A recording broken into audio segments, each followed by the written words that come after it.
paz do Senhor. Hoje é 18 de março.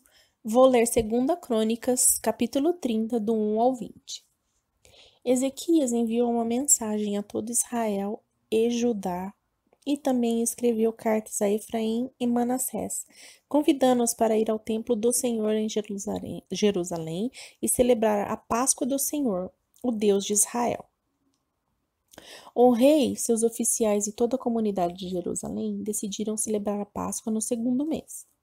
Não tinha sido possível celebrá-la na data prescrita, pois não havia número suficiente de sacerdotes consagrados e o povo não estava reunido em Jerusalém.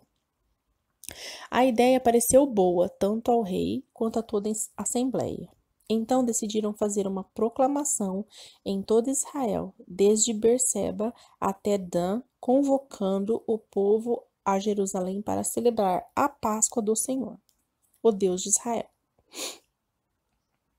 Pois muitos não a celebraram segundo o que estava escrito. Por ordem do rei, mensageiros percorreram Israel e Judá com cartas assinadas pelo rei e pelos seus oficiais com a seguinte: Israelitas, voltem para o Senhor, o Deus de Abraão, de Isaque e de Israel, para que ele se volte para vocês, que restaram e escaparam das mãos dos reis da Assíria.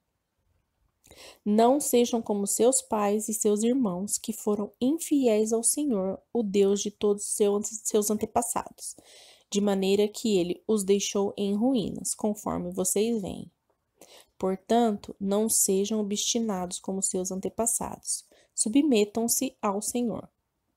Venham ao santuário que ele consagrou para sempre.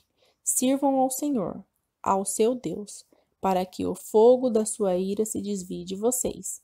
Se vocês voltarem para o Senhor, os que capturaram os seus irmãos e os seus filhos terão misericórdia deles, e eles voltarão a esta terra, pois o Senhor, o seu Deus, é bondoso e compassível. Ele não rejeitará se vocês voltarem para ele. Os mensageiros foram de cidade em cidade, em Efraim e em Manassés, e até a Zebulon. Mas o povo zombou deles e os expôs ao ridículo. No entanto, alguns homens de Aser, de Manassés e de Zebulon humilharam-se e foram para Jerusalém. Já em Judá, a mão de Deus esteve sobre o povo, dando-lhes unidade de pensamento para executarem o que o rei e os seus oficiais haviam ordenado, conforme a palavra do Senhor. Uma imensa multidão reuniu-se em Jerusalém no 2º mês para celebrar a festa dos pães sem fermento. Eles retiraram os altares que havia em Jerusalém e se desfizeram de todos os altares de incenso, atirando-os no vale de Cedron. Abateram o cordeiro da Páscoa no dia 14 do 2º mês. Os sacerdotes e os levitas, envergonhados, consagraram-se e levaram o holocausto ao templo do Senhor. E assumiram seus postos, conforme prescrito na lei do homem de Deus. Os sacerdotes aspergiam o sangue que os levitas lhes entregavam, visto que muitos da multidão não haviam consagrado. Os levitas tiveram que matar cordeiro da Páscoa para todos os que não estavam cerimonialmente puros e que por isso não podiam consagrar os seus cordeiros ao Senhor. Embora muitos dos seus que vieram de Efraim, de Manassés, de Isacar e de Zebulon não tivessem purificado, assim mesmo comeram a Páscoa, contrariando o que estava escrito. Mas Ezequias orou por eles, dizendo: Queira o Senhor, que é bondoso, perdoar todo aquele que inclina o seu coração para buscar a Deus, o Senhor, o Deus dos seus antepassados, mesmo que não estejam puros de acordo com as regras do santuário.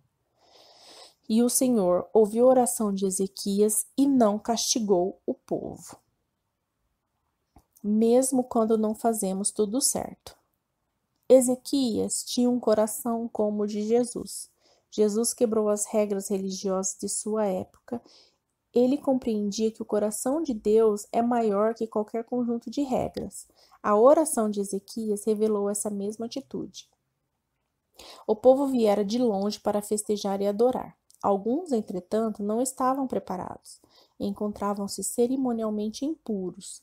Ezequias, porém, compreendeu que aquele acontecimento, a restituição da Páscoa, o ritual nacional e espiritual mais importante, era muito superior a qualquer regra.